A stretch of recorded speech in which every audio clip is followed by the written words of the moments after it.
Crash Team Racing for the original PlayStation was the start of the Crash Bandicoot racing games. The next racing game would be Crash Nitro Kart, released in 2003, and for some reason I don't remember this game coming out. I don't remember hearing about it or reading about it. I remember hearing about Crash Tag Team Racing, but I had no idea Nitro Kart existed for the longest time.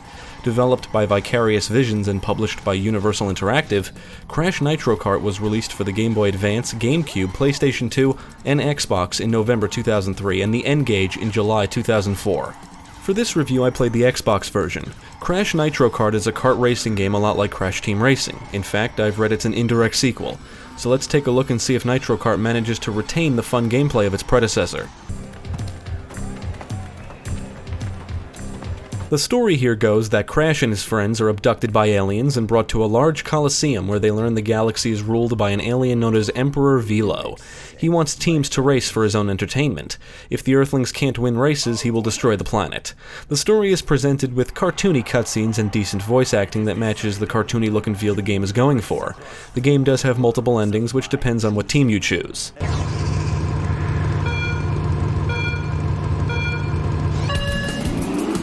Now, if you're a veteran of Crash Team Racing, you'll feel right at home with the mechanics. In fact, all the ingredients that make up Nitro Kart are almost identical to those in Crash Team Racing. The mechanics and how you progress through the adventure mode are all the same. From the trophy races to gem cups, it's all very familiar. There's single-player and multiplayer modes. The adventure mode is like the story and is where you can unlock more content. You start by choosing a team, Team Bandicoot or Team Cortex, both of which consist of 3 characters that you can switch between before races. There's also Team Trance and Team Oxide, and you can only join them in modes outside of the adventure. If you've played Crash Team Racing, you should be able to get the hang of things pretty quickly, and I will say the gameplay is more challenging this time around.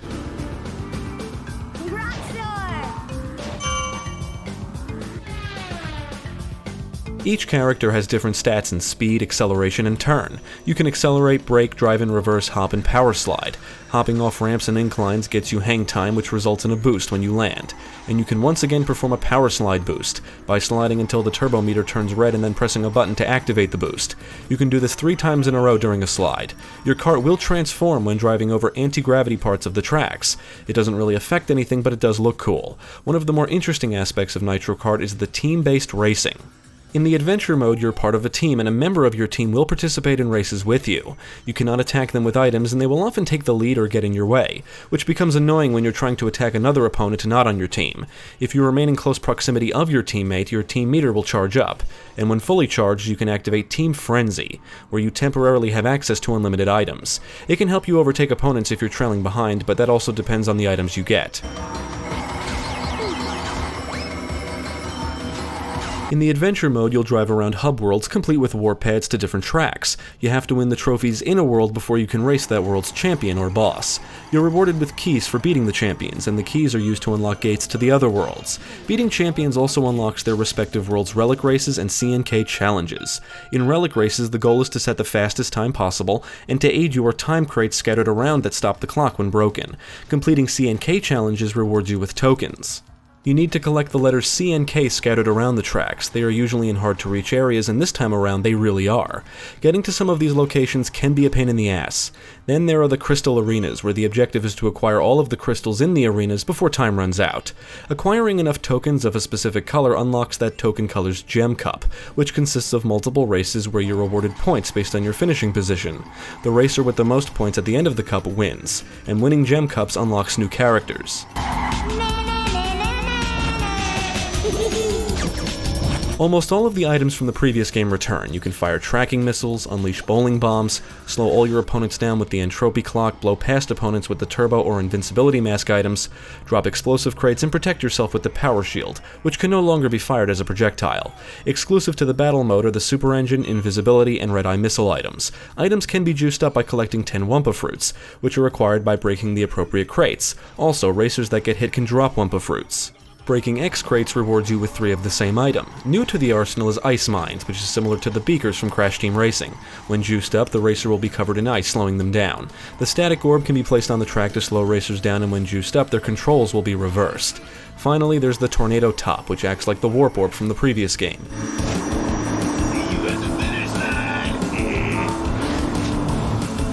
There is definitely rubber banding going on, and Nitro Kart is much more challenging than its predecessor. I found that AI opponents will pass you more often, and they frequently blow past you right at the start of races, even if you manage to start with a boost. It's usually not hard to catch up, but I found the most difficult opponents to pass were usually my own teammates. The AI will constantly be up your ass unless you're power slide boosting constantly, but I never saw them use items like the Tornado Top or Entropy Clock. Most of the bosses are pretty easy to beat in my experience, with the exception of Velo, who I found extremely frustrating. They all seem to drop items onto the tracks, and some are accompanied by other characters. In addition to the adventure mode is the multiplayer modes, which I didn't get the chance to try, and other single-player modes like Quick Race, Team Race, Cup Tournament, Race Time Trials, and Lap Time Trials. In all modes except the Time Trials, you can select one of 3 difficulty levels. Quick Race is where you can select any character and track of your choosing. In Team Race, you join forces with the AI team members and compete in races just like in the adventure mode. In the Cup Tournament mode, you choose a cup and race on 3 tracks for points. Race and Lap Time Trials both have you trying to set record times. In Race Time Trials, the goal is to set a record time for the race, and in Lap Time Trials, you want to set a record lap time. If you're fast enough in a Race Time Trial, you will unlock Entropy's ghost for the track, and beating his ghost on every track unlocks him as a character. The tracks all vary in theme, and there's all kinds of hazards to avoid, like fire, electricity, creatures, crushers, and other things.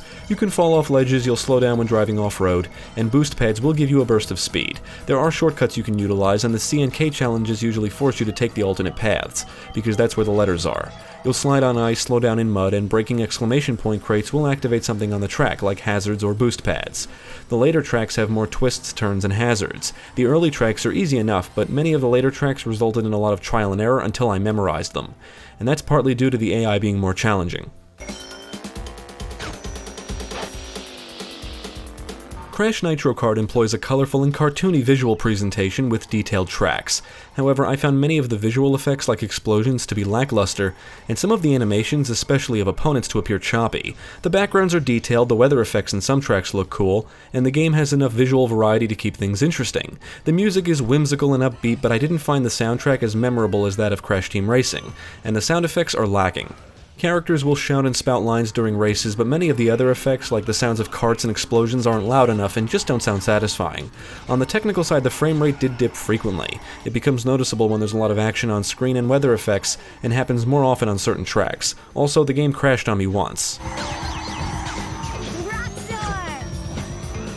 Nitro Kart uses the same formula as its predecessor, but it's not as polished. The frame rate dips can be a nuisance, and the visual oddities like the choppy animations can be an eyesore. Overall, I like the game and appreciate the more challenging gameplay, even though it can sometimes border on frustration. I like the larger roster of characters, but some of the new items feel new in name only, since they function a lot like some of the items in Crash Team Racing. The tracks are well designed, and all of the game modes ensure there's a good amount of replay value. I feel like the team concept is unnecessary, at least in the single player, but it is neat being able to switch between characters so you're not stuck with just one throughout the entire adventure. I would recommend Crash Nitro Kart to fans of the previous game. It's a fun and silly kart racing game with plenty of game modes, action-packed racing, and challenging gameplay. It could have used some more time in the oven, but the good outweighs the bad. If you're a fan of the kart racing genre, definitely check out Nitro Kart. And I hope you'll put on a good show. Especially since winning the circuit will win your freedom. And if for some reason you refuse to race, your Earth will be destroyed. But I don't think it will come to that. Do you accept my challenge? Thank you for watching. If you enjoyed this video, check out the rest of our channel, follow us at the links below, and you can also support us on Patreon. If you're interested in more gaming content, check out our friends over at Gamecast.